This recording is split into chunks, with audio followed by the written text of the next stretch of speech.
कल्पना कीजिए, आप दुनिया की सैर पर निकले हैं, समुद्र की लहरों के बीच एक लग्जरी क्रूज शिप पर। सब कुछ परफेक्ट है, लेकिन फिर अचानक एक मुसाफिर को तेज बुखार आता है। उसे सांस लेने में तकलीफ होने लगती है। अगले 48 घंटों में वह शख्स दम तोड़ देता है, और फिर दूसरा और तीसरा। ये कोई हॉलीवुड फिल्म की कहानी नहीं है। मई 2026 में अर्जेंटीना से निकले एक क्रूज शिप पर जब हंटा वायरस ने दस्तक दी तो पूरी दुनिया में हड्डी टीटेज कंप मच गया।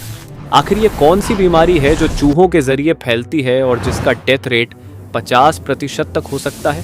क्या ये अगली महामारी है? आज की इस वीडियो में हम इस शैडो वायरस की पूरी कहानी खोलेंगे। मई 2026 में MV हॉन्डियस नाम के जहाज पर हंटा वायरस के केस मिले। अब आप सोच रहे होंगे, वायरस इस क्रूज शिप पर यह कैसे आया और इसमें क्या नया है?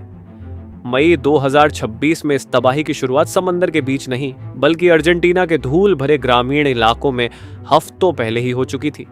आखिर कैसे दो यात्री अनजाने में एक जानलेवा वायरस को जहाज पर ले आए?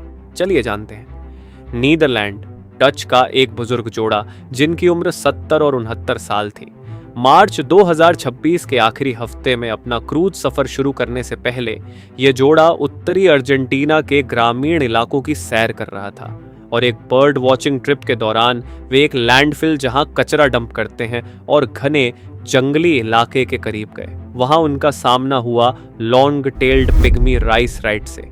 यही वह चूहा है जो हंता वायरस के सबसे खतरनाक एंडी स्ट्रेन का वाहक है। 1 अप्रैल 2026 को वे उशुआइया में MV हॉन्डियस जहाज पर सवार हुए। हेल्थ स्क्रीनिंग में वे बिल्कुल स्वस्थ मिले क्योंकि वायरस अभी सो रहा था। 6 अप्रैल सफर शुरू होने के महज 5 दिन बाद पति को बुखार और बदन दर्द शुरू हुआ। इसे मामूली थकान समझा गया। 11 अप्रैल हालत बिगड़ी और सांस लेने में तकलीफ की वजह से जहाज पर ही उनकी मौत हो गई। 24 अप्रैल पत्नी को सेंट हेलेना द्वीप पर उतारा गया। उस वक्त वे स्थिर लग रही थी। 26 अप्रैल जोहान्सबर्ग ले जाते समय एयर एम्बुलेंस में उनके फेफड़ों ने काम करना बंद कर दिया। वे इस वायरस की दूसरी शिकार बनी। नतीजा, मई 2026 तक इस जोड़े से शुरू हुआ यह सिलसिला कुल 11 बीमार लोग तक पहुंच गया, जो 6 अलग अलग देशों में फैल चुके थे। 2026 का यह आउटब्रेक जहाज की गंदगी से नहीं, बल्कि दक्षिण अमेरिका के जंगलों से आए एक बायोलॉजिकल टाइम बम की वजह से था। यहां एक स्पाइसी ट्विस्ट है।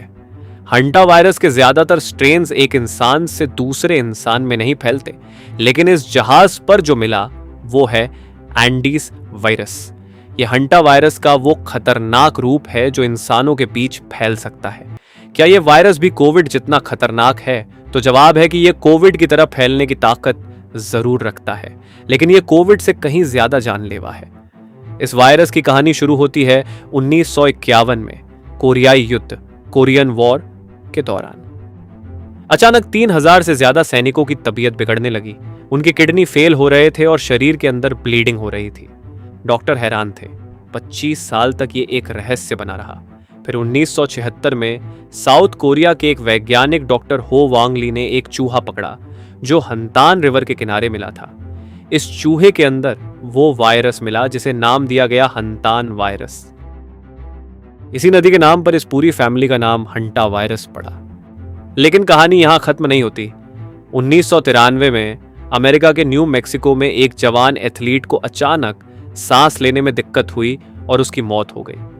देखते ही देखते कई लोग मरने लगे। हैरानी की बात यह थी कि इनके लक्षण कोरियाई वायरस से अलग थे। यहाँ गुर्दे फेल नहीं हो रहे थे, बल्कि लंग्स में पानी भर रहा था। लोग अपने ही शरीर के अंदर डूब रहे थे। जांच में पता चला कि यह भी हंटा वायरस था, जिसे सिन नोम्ब्रे यानी बिना नाम का वायरस कहा गया।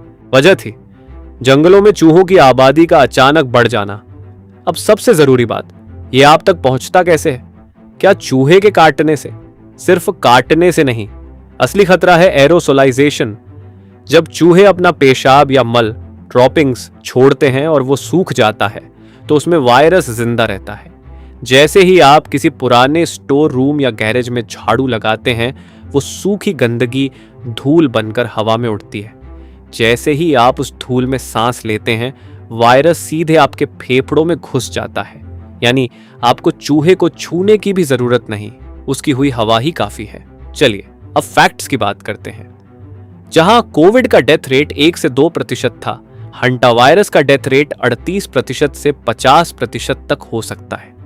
दुख की बात यह है कि इसका कोई पक्का इलाज या वैक्सीन अभी तक मौजूद नहीं है।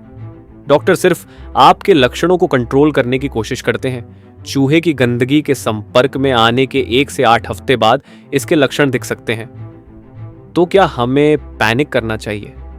फिलहाल नहीं। हंटा वायरस कोविड की तरह हर गली में नहीं फैलता। ये उन लोगों को ज्यादा होता है जो साफ सफाई का ध्यान नहीं रखते या चूहों वाले इलाकों में रहते हैं। लेकिन 2026 का ये आउटब्रेक हमें याद दिलाता है कि प्रकृति के साथ छेड़छाड़ भारी पड़ सकती है। अगर आप किसी पुरानी जगह की सफाई कर रहे हैं तो मास्क जरूर पहनें और पहले वहां पानी या ब्लीच छिड़के ताकि धूल न उड़े। सतर्क रहें, सुरक्षित रहें। अगर आपको यह जानकारी काम की लगी तो वीडियो को शेयर जरूर करें ताकि दूसरे भी जागरूक हो सकें। मिलते हैं अगले वीडियो में।